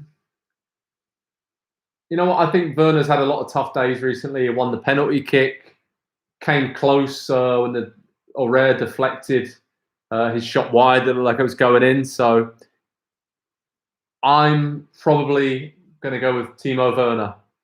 We've got 2 minutes left of stoppage time now. I'm going to go with my man in the match. Chelsea leading 1-0. Tottenham got a lot of the ball here. Ryan says, good show. Have another cold one. Cheers. Cheers, Ryan. I will do, mate. Don't worry about that. Hope you're doing well. My boss says, mate, I look like Daniel Bryan. I don't actually know what that is, to be perfectly honest. I may be well out of the loop there. So if you can tell me who Daniel Bryan is, I'm all for it. Frank Williams says, this has been fun. Thanks for answering questions. Cheers. Cheers to you, Frank. Thanks for joining, mate. Morgan Ritzer says, beer in a wine glass because we're living the life. Mate, this is a fancy... It's a Belgian beer, right? So I thought I've got to get the fancy glass out. And this is apparently a fancy beer glass, even though it looks like a wine glass. He's a WWE wrestler, Gavino. All right, I need to watch more wrestling then. So is he any good? Liam Hemsworth? I know who that is. I'll take that, definitely. I do have a longer hair and beard, but I've been trying to keep it trimmed up even during the lockdown in the UK, try and do that at home myself. So it's doing all right. Doing all right. So yeah, final thoughts on this game. Really, Chelsea deserved winners. Just about. Khalil Faz says, you've made the game great. Thanks for the commentary. Thanks for all your comments, Khalil. Been a pleasure to have you on, mate. Morgan says, thanks, mate. You seem like a pretty decent guy. I'll take that on top of knowing your stuff. Appreciate that, Morgan. Thanks for joining us. Oh, that was the last chance of the game there. I think Son's just blazed it over. Looks like Chelsea going to get over the line with a 1-0 win. Great start for Thomas Tuchel. 7 points on the board from his first 3 games, making that charge for the top 4. Very, very interesting. Mario Götze is a shout for who I look like. Fair enough. Paul Patterson, cheers, Joe. You're a solid host. This has been much more interesting than I expected. Aim to please, Paul. Come back again, mate. We'll be doing a few of these watch-alongs. We've done them throughout the summer, throughout this season. We'll do a few in the weeks coming up. So keep up to date on my Twitter feed at JPW_NBC Sports, and I'll let you know when we're doing more of these, and we can all have a chat and get together and watch the games together. So it's been a lot of fun. Thanks, Ben, Rochelle. It's been a lot of fun, mate. Jimmy Newton as well. Thanks, mate. Almaz as well. Thanks as always. Nice watch along. Really appreciate you joining. And thanks to all of you. Joseph Saldana, thanks for joining us from DC. And that's it. Game's over. Chelsea won 1-0. Mourinho doesn't look too displeased. I think his side gave a good performance there, but Chelsea just came out on top. That Jorginho penalty kick, but that was a good game. A lot of interesting moments. But Chelsea now look like the real deal on the Tuchel. You can see why they've made that managerial change. Much better defensively, much better going forward as well. It just look a bit more solid. So, okay, final thoughts, everyone. Have a great day wherever you're watching from the USA. Thanks, Gavino. Thanks, iCold. Mabel, Krishna, thank you. Have a great day to you as well. Steve, thanks, mate. Appreciate you joining. Mary, Castro, go Pulisic. Thanks for joining. And thanks, Paul Nichols. Paul Nichols, thanks so much for that. Great watch along, mate. And Speedy Boy, thanks very much for the love. Appreciated that. And thanks, everyone. I hope you have a great afternoon, evening, morning, wherever you're watching from. Have a great day. Big win for Chelsea against Tottenham. And I'll speak to you very soon. Head over to ProSoccerTalk at NBCSports.com for the latest news, analysis around the Premier League. I'll be covered with this. The games keep on coming thick and fast. Loads more Premier League games this weekend. And I'll see you all very soon. Cheers, guys. Have a great rest of your day, wherever you are.